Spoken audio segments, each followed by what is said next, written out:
Good morning, welcome to మెగానే TV morning paper analysis కార్యక్రమానికి స్వాగతం. ఈరోజు ప్రధాన పత్రికలోని ప్రధాన అంశాలను మనం చూద్దాం. ముందుగా తెలంగాణకు సంబంధించినటువంటి ఆంధ్రజ్యోతి దినపత్రిక తీసుకుందాం. ఈరోజు తెలంగాణ వ్యాప్తంగా ఉన్నటువంటి మున్సిపల్ ఎన్నికల ప్రచారంలో భాగంగా మొత్తం నిన్నటితో ఏదైతే ఈరోజు ఎన్నికల పోలింగ్ జరుగుతూ ఉందో దాంట్లో భాగంగా ఎప్పటికే నిన్నటికి సాయంత్రం వరకే దాదాపు సంబంధించిన ఎన్నికల సామాగ్రి ఏమన్నీ చేరుకుని దాదాపుగా ఇప్పుడు మరి 10 నిమిషాల్లో దీనికి సంబంధించిన ఎన్నికలు పోలింగ్ ప్రారంభం కాబోతా ఉంది. దీనికి సంబంధించినటువంటి సమాచారం చూసుకుంటే ఈరోజు ఆంధ్రజ్యోతి దినపత్రిక ప్రధానంగా తీసుకుంది తాయిలాలు సమర్పయామి. ఎంతటి ఘోరంలో తాయిలాలు సమర్పయామి అంటే అసెంబ్లీ ఎన్నికలకు మించినటువంటి తాయిలాలు సమర్పయామి. ఈసారి ఎంతటి ఘోరం అంటే గతంలో కంటే కూడా ఈసారి మద్యం జోరు ఏ రేంజ్లో ఉందంటే 9 రోజుల్లోనే, కేవలం ఈ 9 రోజుల్లోనే 961 కోట్లు, ఇది మద్యం కిక్కు. ఈ స్థాయిలో ఈరోజు ఈ పోలింగ్ కోసం జరిగినటువంటి ఏదైతే 9 రోజుల్లో ఈ ప్రచారంలో జరిగినటువంటి ఏదైతే భాగంగా ఉన్నటువంటి ఏదైతే ఉందో 961 కోట్లు అనమాట. అంటే గతేడాది కంటే కూడా పోల్చుకుంటే 31% అదనంగా ఈసారి కిక్ ఇచ్చిందని చెప్పాలి. అక్కడ నిన్న శనివారం ఒక్కరోజే 205 కోట్ల అమ్మకాలు జరిగినాయి మద్యానికి సంబంధించి. సరే, ఈ విషయం పక్కన పెడితే ఓవరాల్గా ఈరోజు పోలింగ్ జరుగుతున్నటువంటి ఏదైతే ఉన్నాయో మొత్తం 116 మున్సిపాలిటీలు, 7 కార్పొరేషన్లు, 52 లక్షల మందికి పైగా ఓటర్లు, 2981 స్థానాలకు 12,944 మంది అభ్యర్థులు పోటీ ఉంది. ఈ విధంగా ఈరోజు పోలింగ్ జరుగుతోంది తెలంగాణ వ్యాప్తంగా. ఈ మున్సిపల్ ఎన్నికలకు సంబంధించినటువంటి అంశంలో అభ్యర్థులు ఏ స్థాయిలో పోటీ పడ్డారంటే గెలుపు ఓటములు పక్కన పెట్టి పంపకాల్లో పోటీ పడ్డారు ఈసారి. ఓకే, నువ్వు 500 ఇచ్చావా, నేను 1000 రూపాయలు ఇస్తాను ఓటుకి. ఓకే, నువ్వు 1000 ఇచ్చావా, నేను 2000 ఇస్తాను. ఈ స్థాయిలో పోటీ పడ్డారు. కానీ ఎక్కడ కూడా ప్రజా సమస్యల మీద మేము తీరుస్తాం, అవసరమైతే వాళ్ళకు సంబంధించినటువంటి ప్రజా సమస్యలు ఏదైతే ఆ కార్పొరేషన్ స్థాయిలో, ఆ మున్సిపల్ స్థాయిలో ఉన్నటువంటి ఏదైతే వార్డులకు సంబంధించినటువంటి వ్యవహారాల్లో ఉన్న సమస్యల మీద పోరాటం కానివ్వండి, ఆ హామీల కంటే కూడా అతను ఎంత ఇస్తున్నాడు, ఏమిస్తున్నాడు అనేటువంటి విషయాన్ని కనుక్కొని ఇటుపక్క అధికార పక్షం, ఇటుపక్క ప్రతిపక్షం పోటాపోటీన డబ్బులు పంచడంలో చూపించారు. ఈసారి మాత్రం ఎక్కడ కూడా ప్రజా సమస్యల మీద పోటీ పడలేదు. ఏ స్థాయిలో అంటే ఓటర్లకు చీర, సారే, భరిణలు, తర్వాత క్వార్టర్ సీసాలు, నగదు. ఇది చివరికి వాళ్ళకి సంబంధించినట్టు ఏ రేంజ్ల హామీలు అంటే వాళ్ళ వ్యక్తిగత సమస్యలు తీర్చారు. వాళ్ళకి అప్పుడే వీళ్ళే ప్రభుత్వంలాగా వీళ్ళే పెన్షన్లు ఇవ్వటం స్టార్ట్ చేశారు. పెన్షన్లు ఇస్తామంటాం. వాళ్ళకు సంబంధించినటువంటి ఏదైనా చిన్న చిన్న అప్పులు ఉంటే వీళ్ళే తీర్చేయటం మొదలుపెట్టారు. తర్వాత ఈ విధంగా దాంతోపాటు అదనంగా ఇవన్నీ కూడా ఓటర్లకు చీర, సారే, భరిణెలు, క్వార్టర్ సీసాలు, నగదు. ఒక్కొక్క చోట అయితే ఓటుకు సగటున 1000 నుంచి 2500 వరకు ఇవ్వటం కూడా నిన్న బహిర్గతమైనటువంటి విషయాలు కొన్ని చూస్తూ ఉంటాయి. కొన్ని చోట్ల అయితే ఏదైతే ఒక్కో ప్రాంతంలో ఓట్లు డబ్బులు పంచుతున్న విషయం తెలిసి ఇంకో ప్రతిపక్షంలో ఉన్నటువంటి కొన్ని పార్టీలు అయితే వెంటనే దాన్ని నిలుపుదల చేయడం కోసం ఎన్నో ప్రయత్నాలు చేశారు. కొన్ని చోట్ల మద్యం పంపకాలను కూడా ఆపడం కూడా చేశారు. నిన్నంతా హడావుడి, మొన్న రాత్రి నుంచి నిన్నటి ఉదయం వరకు భారీ స్థాయిలో పంపకాలు, ఏ రేంజ్లో పంపకాలు జరిగినాయంటే అసెంబ్లీ ఎన్నికలకి ఏ మాత్రం తగ్గకుండా అసెంబ్లీ ఎన్నికలు ఇంకా మించే ఎక్కువగా నిన్న చూస్తే భారీ స్థాయిలో ఇటు మద్యం పంపకాలు, ఇటుపక్క నగదు పంపకాలు, దాంతోపాటు ఓటర్లను ఆకర్షించడం కోసం ఈ చీరలు ఇవ్వటం, దానికి సంబంధించినటువంటి ఏదైతే చీర, సారే, భరణెలు, ఇవన్నీ కుంకుమలు ఇవన్నీ ఇవ్వటం నిన్న ఎంత స్థాయిలో అంటే ఏంది అసలు ఎన్నికలకు దానివల్ల వచ్చే ఉపయోగాలు ఏంది, దాన్ని ఇంత ఖర్చు పెట్టినందు వాళ్ళు సాధించేది ఏంటంటే గెలుపు అనేటువంటి ఒక తృప్తి, ఆ రోజు వరకు ఇచ్చేటువంటి కిక్కు. ఆ తర్వాత అధికార పార్టీ వాళ్ళు ఉంటేనేమో గెలిచిన తర్వాత అదొక హవా నడిచిద్ది. అధికారంలో లేనటువంటి గెలిచామన్న తృప్తి ఒక్కరోజు మిగిలిద్ది. ఆ తర్వాత వాళ్ళ పనితీరు ఏమాత్రం ఉండిద్దో మనకు తెలిసిన విషయమే. వాళ్ళ హవా ఏమాత్రం నడిచిద్దో వాళ్ళ విషయమే. ఇంకా గెలిచినందువల్ల ఆ ప్రాంతంలో ఇంకా అభివృద్ధి కార్యక్రమాలు కుంటపడతాయి కానీ పెద్దగా సాగవనేటువంటి విషయాన్ని ఇటు పక్క బహిర్గతంగానే అధికార పార్టీ చెప్తున్నటువంటి విషయం. ఇలాంటి తరుణంలో ఈ గెలుపు కోసం ఈ స్థాయిలో డబ్బులు పంపకాలు, ఈ స్థాయిలో హామీలు, ఈ స్థాయిలో వ్యక్తిగతమైనటువంటి వాళ్లకు ఉన్నటువంటి అవసరాలు తీర్చడాలు చూస్తూ ఉంటే రాజకీయం అనేటువంటి ఆ పదవి అనేటువంటి కిక్ ఏ పార్టీ పరిపాటితో మనకు చాలా క్లియర్గా అర్థమవుతా ఉంది. తర్వాత అసలు కొన్ని చోట్లయితే మేయర్, చైర్మన్ అభ్యర్థులకైతే 5,000కు పైనే చూడండి అసలు ఆ డబ్బులో లేకపోతే ఎక్కడి నుంచి సంపాదించారో తెలియదు, కానీ కొన్ని చూస్తే ఈ మేయర్ చైర్మన్ అభ్యర్థులకైతే ఒక ఓటుకు 5,000 పైన ఇచ్చిన సందర్భం. అదేవిధంగా ఇటు పాసమేలారం ఒకటి రంగారెడ్డి ఇది సంబంధించిన అయితే నిన్న ఓటుకు 30,000 అనుకున్నాం కదా, రాత్రి నుంచి పంపకాలు తెల్లవారి దాకా జరిగేటప్పటికి పోటీ మీద 50,000 కూడా ఇచ్చిన సందర్భాలు ఉన్నాయంట ఓట్లకి. పాసమేలారం రంగారెడ్డి జిల్లాలో చూడండి, ఇక 50,000 అంటే అసలు దాని అంటే ఇప్పుడు అంత నిజంగానే దీనికి సంబంధించినటువంటి ఏదైతే ఉన్నాయో ఈ మేయర్ చైర్మన్ అభ్యర్థులకి ఆ స్థాయిలో ఓట్లు డబ్బులు ఇచ్చారంటే ఇంకా మళ్ళీ వాళ్ళు ఏ స్థాయిలో రేపటి రోజున ఎలా ఉండిద్దో అర్థం చేసుకోండి. వాళ్ళ పరిపాలన ఏ విధంగా ఉండిద్దో, సమస్యల మీద వాళ్ళు ఏమాత్రం స్పందిస్తారో, ప్రజలు చెప్పుకున్నటువంటి వినతుల మీద ఏమాత్రం వాళ్ళు స్పందిస్తారో, వాళ్ళు ఏ విధంగా కూడబెడతారో ఇక మనం దాన్ని చెప్పేది కాదు. అంతే 50,000 ఇవ్వటం అంటే మామూలు విషయమా? పాసమేలారం రంగారెడ్డి జిల్లాలో దాదాపు 50,000. ఈ విధంగా మెదక్లో అయితే కాంగ్రెస్ అభ్యర్థి ఈ డబ్బులు పంపిణీ జరుగుతున్న విషయాన్ని చూసి కాంగ్రెస్ అభ్యర్థి అయితే పోలీసులకు ఫోన్ చేసి పంపకాలు జరగనీయకుండా చేయడం కూడా నేను చూసాం. ఇంకో ప్రాంతంలో ఎక్కడో మద్యం సంబంధించిన పంపకాలు కూడా జరుగుతూ ఉంటే వెంటనే అక్కడ ఆపడం కూడా చూశారు. ఒక చోట అయితే కాంగ్రెస్ అభ్యర్థులు పంచుతూ ఉంటే మజ్లిస్ అభ్యర్థులు కార్యకర్తలు వచ్చి ఈ మద్యం పంపకాలు ఆపడం కూడా నేను చూసాం. ఇదంతా తర్వాత అక్కడ రోహిత్ ఎమ్మెల్యే వస్తే ఆయన మీద రాళ్ల దాడి కూడా చేశారు నిన్న ఈ పంపకాల గురించి. నిన్నైతే ఒక ఏరియాలో జగ్గారెడ్డి సహజంగా అతను ఆర్థిక సాయం చేసే అలవాటు మొదటి నుంచి ఎన్నికలకు సంబంధించింది కాదు.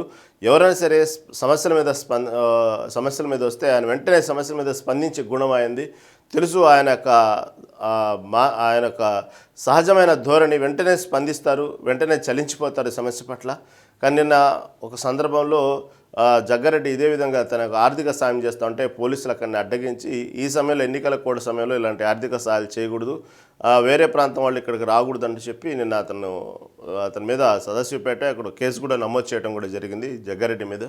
ఈ విధంగా చూస్తే నిన్నంతా కూడా ఒక రకమైనటువంటి అంటే ఎక్కడ అసలు మున్సిపల్ ఎన్నికలు జరుగుతున్నాయి, ఏదో దానికి సంబంధించిన కార్పొరేషన్ స్థాయిలో జరుగుతున్నాయనే వాతావరణం లేకుండా అసెంబ్లీ ఎన్నికల స్థాయికి మించి కూడా నిన్న చూసినటువంటి భారీ స్థాయిలో ఈ డబ్బుల పంపిణీ, ఈ మద్యం పంపకాలు, తర్వాత ఈ సామాగ్రిలు, వస్తువులు ఇవన్నీ కూడా ఎక్కడెక్కడ ఏ అవకాశాలు ఉంటే అవకాశాలు పోటీపడి ఓకే ఇక ఈ వార్డు కంప్లీట్ అయిపోయింది అనుకునే లోపు మళ్ళీ ఇంకొక పార్టీ వాళ్ళు వచ్చి భారీ స్థాయిలో డబ్బులు పంచడం.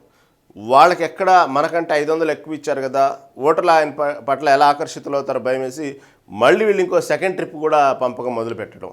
అంటే అసలు ఏ స్థాయిలో డబ్బులు పంపకాలంటే ఓటర్లు కూడా ఎలా అలవాటు అయిపోయారంటే అసలు ఈ ఓట్లకు డబ్బులు తీసుకోవడం అనేది ఎంత తప్పు అనే విషయాన్ని అసలు పూర్తిగా వాళ్ళ మైండ్ సెట్లో లేదు. ఒక రకంగా చెప్పాలంటే ఎడిట్ చేసేసారు. అంటే ఓటుకు డబ్బులు ఇవ్వాలేమో, అసలు అది కామన్ ప్రాసెస్ ఏమో, అది రూల్ ఏమో అనే విధంగా తయారైపోయింది ఇక్కడ ప్రజాస్వామ్యంలో. ఎందుకంటే కొన్ని చోట్లయితే మాకు ఓట్లకి ఇంకా డబ్బులు రాలేదు అని చెప్పేసి అలాగే రాత్రంతా కూర్చొని స్లిప్పులు పట్టుకొని రాత్రంతా కూర్చొని ఆ డబ్బులు వచ్చే వరకు వేచి చూసే ధోరణి. ఆ డబ్బులు రావాల్సిందే. కొన్ని చోట్లయితే డబ్బులు ఇంకా రాలేదు, మేము రేపు ఓటింగ్కి రామనేటువంటి డిమాండ్లు కొన్ని ప్రాంతాల్లో అయితే అసలు అంటే వాళ్లకు ఇదొక తప్పు చేస్తున్నాము, ఇది పద్ధతి కాదు, ఇది మన ఓటును మనం అమ్ముకుంటున్నాము, దీనికి ఎంత ఘోరమైనటువంటి రాజ్యాంగం తూట్లు పొడుస్తున్నాం అనే విషయాన్ని మాత్రం మర్చిపోవటం కాదు, అసలు అది కొంత జనరేషన్గా అర్థం కావట్లేదు. అది ఏంటంటే తీసుకోకూడదు అనేటువంటి విషయం అనేది చాలా తప్పని విషయం తెలియకుండా అది రూల్ ఏమో, మనకేదైతే ప్రభుత్వ పథకాలు ఇచ్చింది కదా అది కూడా ఒక పథకం లాగానే ఓటుకు డబ్బులు ఇవ్వాలేమో, మనం మిస్ అవుతున్నామేమో, మనం ఏదైతే రేషన్ బియ్యము ఇది సంబంధించినటువంటి పథకాలు ఎలా అయితే తీసుకుంటామో అదేవిధంగా అరే మనకు కామన్ రావాలి కదా, మన హక్కు కదా, అది ఓటుకు డబ్బులు తీసుకోవాలి కదా, అది బాధ్యతగా తీసుకోవాలి కదా. అమ్మో 90కి పోతే రేపటి రోజున నాకు పింఛన్ పోయిద్దేమో, 90కి పోతే రేపటి రోజున నాకు రేషన్ పోయిద్దేమో ఎలా ఫీల్ అవుతారో, ఒకవేళ ఓటుకు డబ్బు తీసుకోపోతే ఓట్లు పోతాయేమో, ఓట్లు తొలగిస్తారేమో అన్నంత ఫీలింగ్గా అసలు అంటే మైండ్ సెట్ ఎలా తయారు చేస్తారంటే పబ్లిక్ది కంపల్సరీ ఓటుకు డబ్బులు తీసుకోవాలి, ఓటుకు మాకు డబ్బులు రాలేదు ఇంకా అనే స్థాయికి కనీసం అది బహిర్గతంగా చెప్పుకోవడానికి ఎక్కడన్నా కొంత గతంలో ఓటుకు డబ్బులు తీసుకోవాలంటే చాలా సీక్రెట్గా తీసుకునేవాళ్ళు. ఒకవేళ బయటకు చెప్పుకోవాలన్నా ఎక్కడో కొంత లోపల కొన్ని మోరల్స్ అడ్డం వచ్చి సిగ్గేసేది ఓటుకు డబ్బులు తీసుకున్నామని చెప్పడానికి కూడా. అసలు ఇప్పుడు కొంతమంది తటస్థులు అసలు ఆ సబ్జెక్ట్ కూడా వాళ్ళ చెవిదాకా రానివ్వరు. కొంతమంది ఇవ్వటానికి కూడా అలాంటి వ్యక్తులకి ఇవ్వటానికి కూడా వీళ్ళని డబ్బులు ఇవ్వాలన్నా, ఓటుకు డబ్బులు ఇవ్వాలన్నా, అడగాలన్నా కూడా కొంతమందికి భయం వేసి ఓటర్ల స్లిప్పుల వరకు ఇచ్చి వెళ్ళేవాళ్ళు. ఇప్పుడు అలా కాదు, 10కి 9 మంది కూడా ఈ ఓటుకు డబ్బు కోసం ఎలా తయారంటే అది తెలియకుండానే, తప్పని తెలియకుండానే అలవాటైపోయింది ఓటుకు డబ్బులు తీసుకోవాలనే విషయాన్ని. దాన్ని ఎలా కవర్ చేసుకుంటారంటే ఇది తప్పు కదమ్మా, అసలు ఓటును ఎందుకు అమ్ముకుంటున్నారు మీరు, రేపటి రోజున మీ సమస్యల మీద స్పందిస్తే అధికారులు వాళ్ళు సంబంధించిన ఎవరైతే మీరు గెలిపించుకున్నటువంటి పార్టీ వాళ్ళు ఉంటారో వాళ్ళు ఏ విధంగా స్పందిస్తారు, మీరు అయిపోయింది కదా, అమ్ముడైపోయారు కదా, వీళ్ళు వాళ్ళని గట్టిగా ఎలా కమెంట్ చేయగలుగుతారు, సమస్యల మీద వాళ్ళు ఎలా అడగగలుగుతారు, అతను మిమ్మల్ని కొన్నాడు కదా అంటే వాళ్ళు చెప్పేటువంటి చాలా ఈజీ ఆన్సర్ అది మా డబ్బేగా అంటారు. చాలా విచిత్ర ధోరణిలో వితండవాదం చేస్తుంటారనమాట.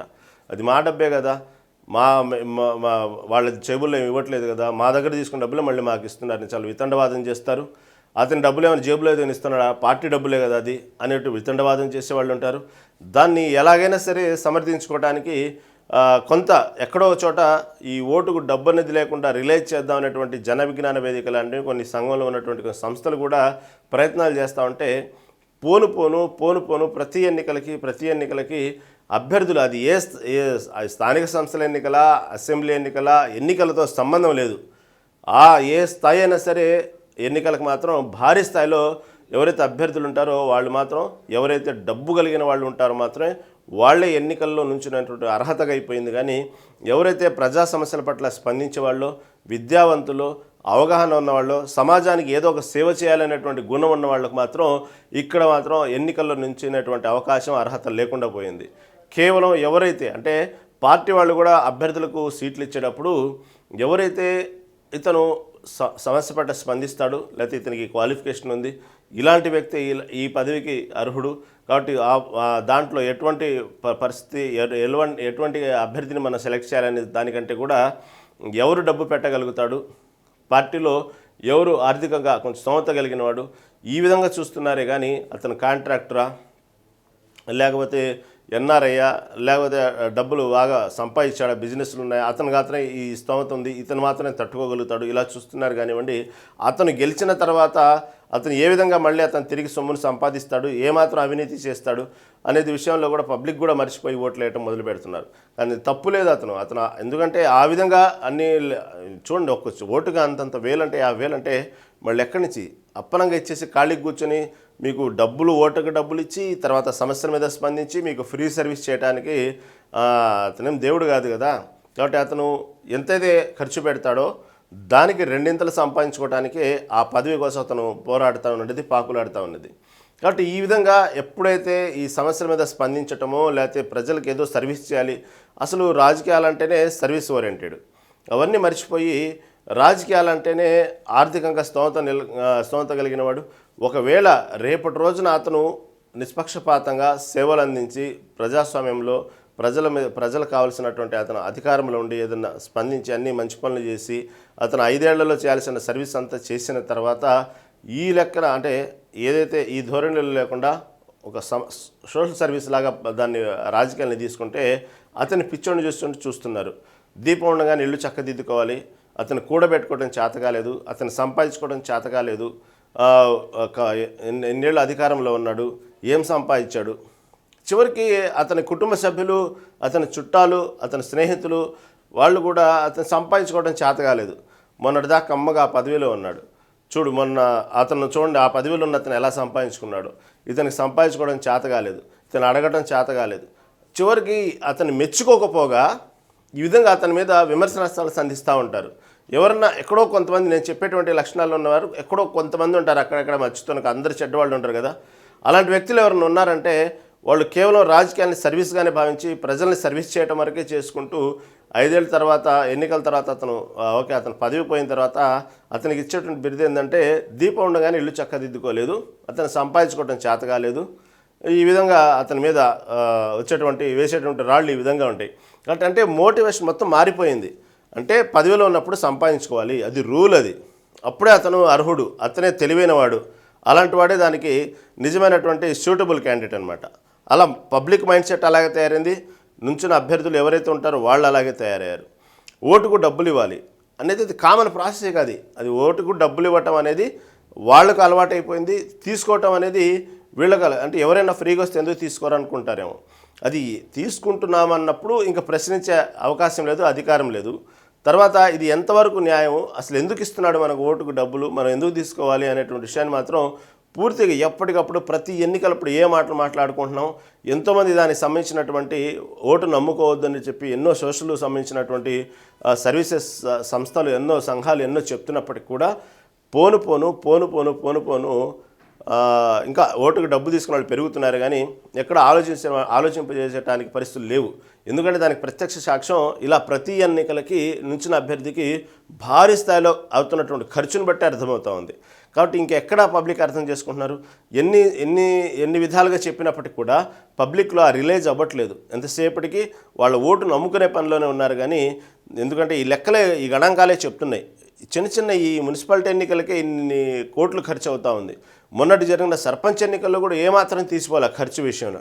కాబట్టి ఇక అసెంబ్లీ ఎన్నికల్లో ఎవరైనా సరే పబ్లిక్ సర్వీస్ ఇద్దాం, పార్టీ కోసం కష్టపడదాం, ఎప్పటికైనా సరే అవకాశం వచ్చింది అధికారంలో ఉంటాం, లేకపోతే ఎప్పటికైనా సరే మన ఎన్నికల్లో నుంచుంటాం అనే ఆలోచన రావాలంటే అది అందరికీ వచ్చినా అది వేస్టే. ఎందుకంటే ఎన్నికల సమయానికి ఎవరున్నారు, బాగా ఆర్థికంగా ఎవరు ఖర్చు పెట్టగలుగుతారు మాత్రమే చూస్తున్నారు. కానీ ఎన్నేళ్ళు పార్టీకి కష్టపడ్డా, పార్టీ కోసం కష్టపడ్డా, పబ్లిక్ ఏదో సోషల్ సర్వీస్ చేయాలని ఎంత చేసినప్పటికి కూడా వాళ్ళకు జీవితంలో మాత్రం పదవులు రావు.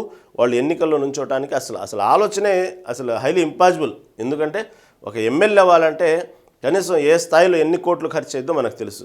కాబట్టి అన్ని కోట్లు ఖర్చు పెట్టుకోగల వ్యక్తి ఈ మాత్రమే అర్హుడైనప్పుడు ఇంకా కళలు ఎలాగంటారు, ఎమ్మెల్యే అవుదామని ఎలా అనుకుంటారు? అది అయ్యేది కాదు. ఎందుకంటే ఒకవేళ పార్టీ ఫండ్ ఇచ్చినా ఎంతవరకు ఇచ్చిద్దో మనకు తెలుసు.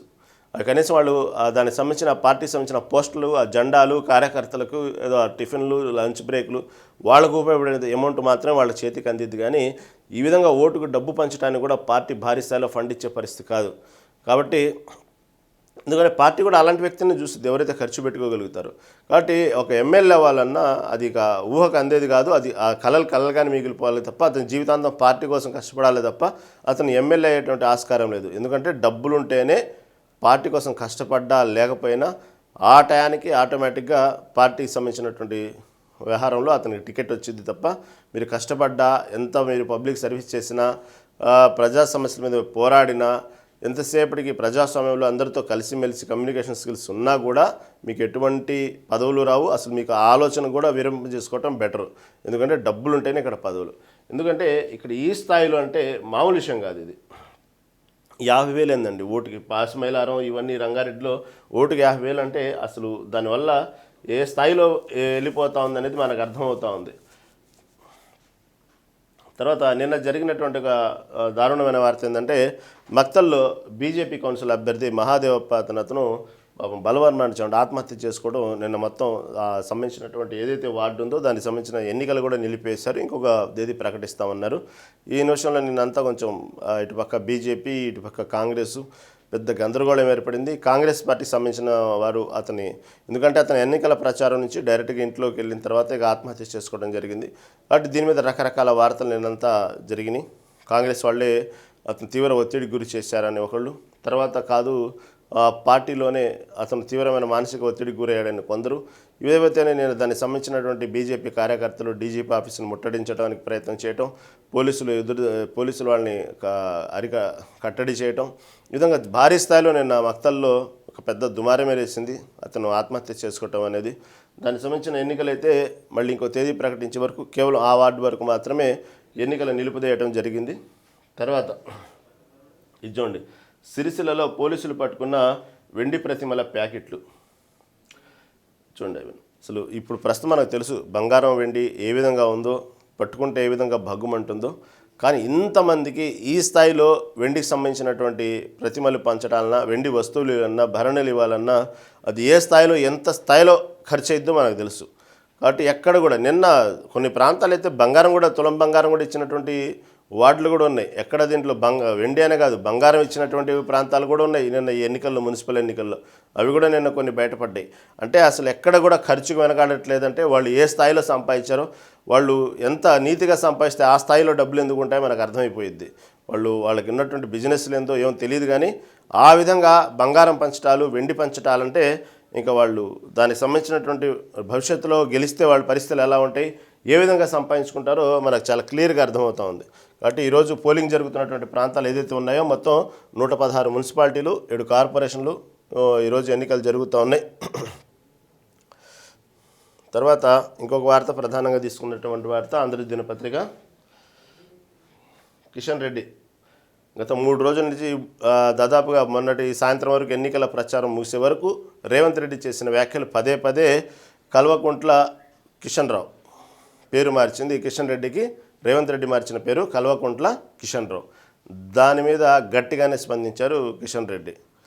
అది మా అమ్మగారు పెట్టిన పేరు, నీకేం అర్హత ఉందని నా పేరు మారుస్తావు? నువ్వు కేటీఆర్ని, హరీష్ని, కేసీఆర్ని అన్నట్టు గనక నన్ను అనటం అనేది సభ్యత కాదు, సంస్కారం కాదు, దయచేసి అటు మానుకో. ఇది మొదటి నుంచి ఈ దాదాపుగా 2 ఏళ్ళ నుంచి ఇదే పాఠం పాడుతున్నావు కదా, తొక్కుతా, తొండలు వదులుతా, పాతాళాన్ని దొక్కేస్తా, చిప్పకూడు తినిపిస్తా, ఇలా రకరకాలుగా వ్యాఖ్యలు చేస్తున్నావు కదా కేసీఆర్ కుటుంబం మీద. సరే చేసి చూపించు, కేంద్రం ఎక్కడ కూడా అడ్డుపడకుండా నేను చూసుకుంటా. మొదటి నుంచి ఇవే కదా నువ్వు మాట్లాడేది కేసీఆర్ కుటుంబం గురించి. నేను ఎవ్వరు అడ్డం రారు. కేంద్రంలో అంటున్నావు కదా పదే పదే అరెస్ట్ కానికుండా కిషన్ రెడ్డి కాపాడుతున్నాడు, లేదా బండి సంజయ్ కాపాడుతున్నాడు, ఇలా పదే పదే అంటున్నారు కదా. కాబట్టి కేంద్రం అడ్డం రాకుండా నువ్వు చేసేటువంటి అరెస్టుల పర్వానికి ఎక్కడ కూడా కేంద్రం నుంచి నీకు ఒత్తిడి కానీ అటువంటి పరిస్థితులు రాకుండా నేను చూసుకుంటా. నువ్వు మొదటి నుంచి ఇదే భాష వాడుతున్నావు కదా, ఏదైతే చెప్పుకూడు తినిపిస్తా, తొండలు వదులుతా, నార తీస్తా, అది చాలా మాట్లాడుతుంటావు కదా నీ సహజ ధోరణిలో. అవన్నీ చేసి చూపించు. చేతగాక ఇవన్నీ కేవలం డైవర్షన్ పాలిటిక్స్ కోసం పదే పదే నన్నంటాం సబబు కాదు. ఇటు పక్క కేటీఆర్ని, హరీష్ రావుని, కేసీఆర్ని అన్నట్టు కనుక నన్ను అంటే మాత్రం అది పద్ధతి కాదు. అది నీ సంస్కారానికి వదిలేస్తున్నాను. నా తల్లి పెట్టిన పేరు అది. నా తల్లి పెట్టిన పేరు నువ్వెవరు మార్చడానికి? నీకు అంతగా ఇష్టం ఉంటే రేవంత్ ఖాన్ అని చెప్పించుకో, రేవంత్ ఉద్దీన్ అని చెప్పించుకో, పర్వాలేదు. అసలు మీకు ఆ మజ్లిస్ పార్టీ గురించి అని అనాలంటేనే మీకు తడిసిపోయిద్ది. కాబట్టి నువ్వు అనిపించుకునే పని అయితే నీకు హాయిగా ఉంటే అనిపించుకో, కానీ దయచేసి నా తల్లి పెట్టిన పేరుని మాత్రం నువ్వు మార్చొద్దు అంటూ కూడా నిన్న కిషన్ రెడ్డి చేసిన వ్యాఖ్యలు హైలైట్ అయినాయి. హైకమాండ్ అనుమతి ఇవ్వలేదా, నీలో సత్తా లేదా, లేకపోతే ఢిల్లీలో ఉన్నటువంటి హైకమాండ్ నీకు సరే యాక్షన్ తీసుకో కేసీఆర్ కుటుంబం మీద అనేటువంటి వ్యవహారం హైకమాండ్ నుంచి నీకు పర్మిషన్ రాలేదా, లేకపోతే నీలో సత్తా లేదా? నీలో ఉన్నటువంటి లోపాలు, మీకున్నటువంటి ఒత్తిళ్ళు, మీకున్నటువంటి రాజకీయ క్రీడ ప్రలోభాలు, మీకున్నటువంటి భయాలు, ఇవన్నీ మీరు పెట్టుకొని చేయడానికి ధైర్యం లేక, సాహసం లేక, సాక్ష్యాధారాలని మీ దగ్గర ఉంచుకొని కేవలం మా మీద పడి కేంద్ర ప్రభుత్వం మీదనో, బీజేపీ మీదనో, కిషన్ రెడ్డి మీదనో పడి ఏడవటం కాదు. నీకు హైకమాండ్ నుంచి పర్మిషన్ లేదని చెప్పు, లేకపోతే నీలో సత్తా లేదని ఒప్పుకో. అంతేగాని అలాంటి నువ్వు చెప్తున్నట్టు నిజంగానే బీజేపీ కేంద్ర ప్రభుత్వం అడ్డం పడతా ఉందని నీకు అనుమానం ఉంటే సరే, కానీ నువ్వు కానీ కేంద్రం అడ్డు రాకుండా నేను చూసుకుంటాననే విషయాన్ని కిషన్ రెడ్డి చెప్పడం జరిగింది.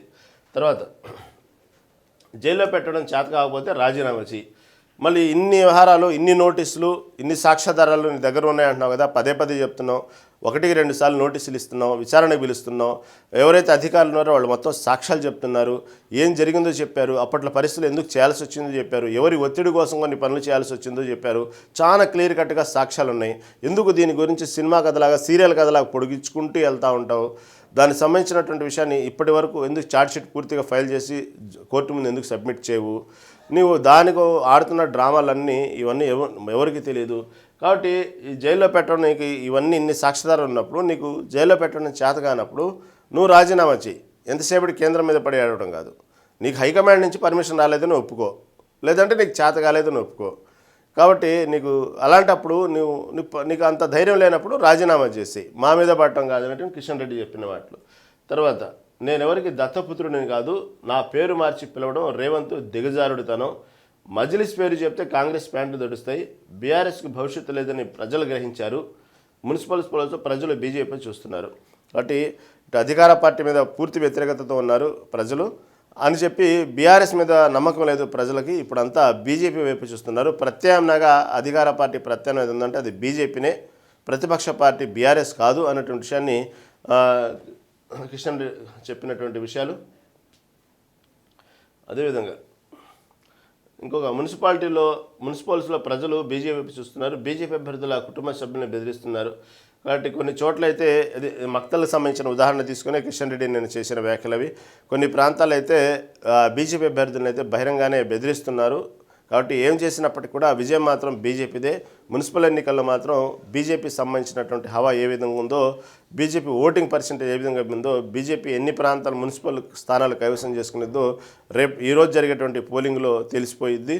కాబట్టి ఈసారి ఆ, ఏదైతే అధికార పార్టీకి ప్రత్యామ్నాయం మాత్రం ప్రజలు బీజేపీ వైపే చూస్తున్నారు. కాబట్టి ఈసారి మేము భారీ స్థాయిలో మున్సిపాలిటీ కైవసం చేసుకుంటామని చెప్పి కిషన్ రెడ్డి చేసిన వ్యాఖ్యల్ని ఆంధ్రజ్యోతి పత్రిక హైలైట్ చేసింది. ఓకే, ఇంకా మరికొన్ని వార్తలు విశ్లేషణ తెలుసుకునే ముందు స్మాల్ బ్రేక్ తీసుకొని మనం ప్రముఖ విశ్లేషకుల దగ్గరికి వెళ్దాం. చూస్తూనే ఉండండి మెగా నైన్ టీవీ.